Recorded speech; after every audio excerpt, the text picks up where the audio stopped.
Hello everyone, and update tayo dito sa Kantar PH po natin, no?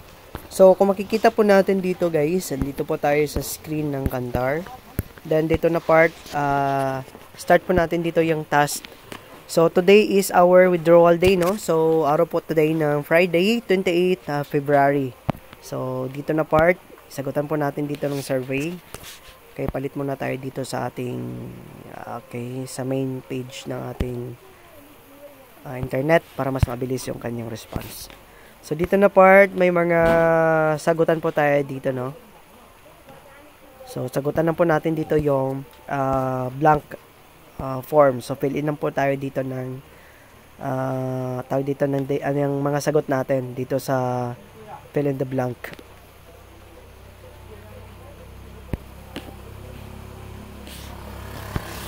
Next is best song. Ganun lang yung mga sagot natin. What do you think is about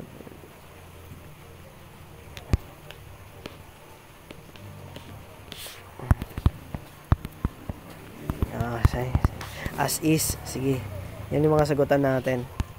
Next, yan, cellphone. Pag sinabi natin is dito is yes yan. Next, fashionable. Then submit. Okay, pag once na nasagutan na natin yung survey, punta tayo dito sa ating account kasi ayan, so mag-appear na po dito yung ating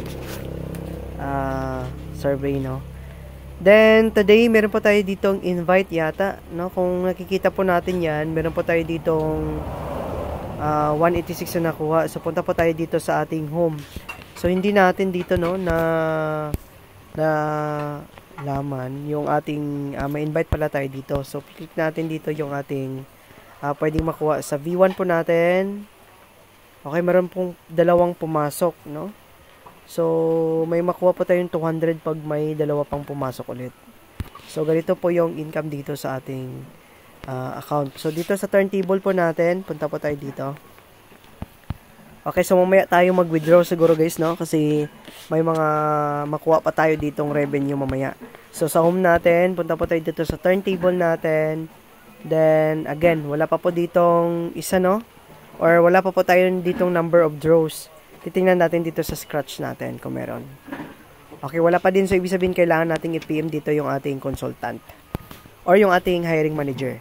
So, antabayanan po ninyo guys yung ating panibagong update dito mamaya, no? So, later, magkakaroon po tayo dito ng another video since kukontakin pa po natin dito yung ating CS or yung ating contact hiring manager. So, meron tayo dito nakuwang 186. Ayan. So, sa financial record natin, meron tayo dito 144 na level 1 na nakuha. So, balikan natin yan. Dito din po tayo dito, no, sa ating Kantar at saka dito sa ating na-invite. So na-contact na po natin yung na-invite natin. Ang problema dito is yung CS pa is unavailable pa today yung CS po natin. So today guys, magwi-withdraw po tayo, no, ng ating 600.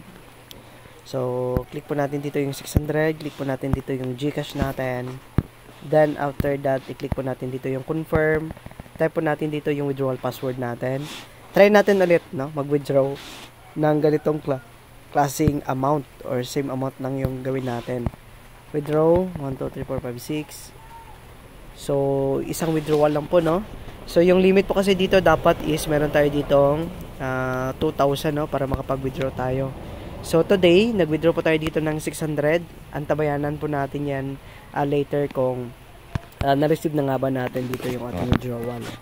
So dito na part, meron dyan in application, no, yung ating 600 pesos.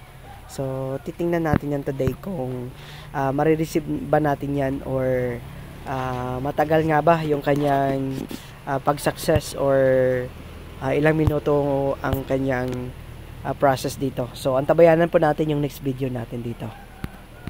Tayo dito guys, no? Yung ating 600 pesos ay andito na po sa ating account, no? GCash account. And of course, dito sa system natin, success na po dito yung ating 600. So, mabilis lang po yung payout niya. So, I think mga 2 minutes yata to 3 minutes. So, hindi na natin nabantayan kanina, no?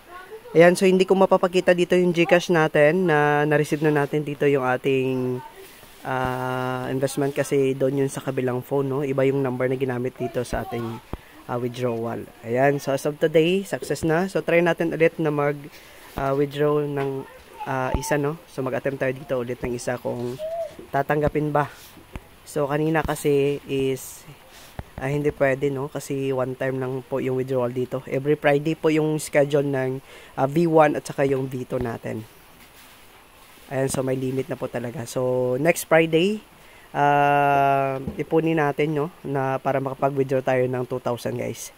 So ayan naman po yung update today dito sa ating mining investment sa Kantar natin. And of course, kung gusto nyo mag-join, andyan po yung link ng Facebook natin sa description box. So message nyo muna ako, guys, para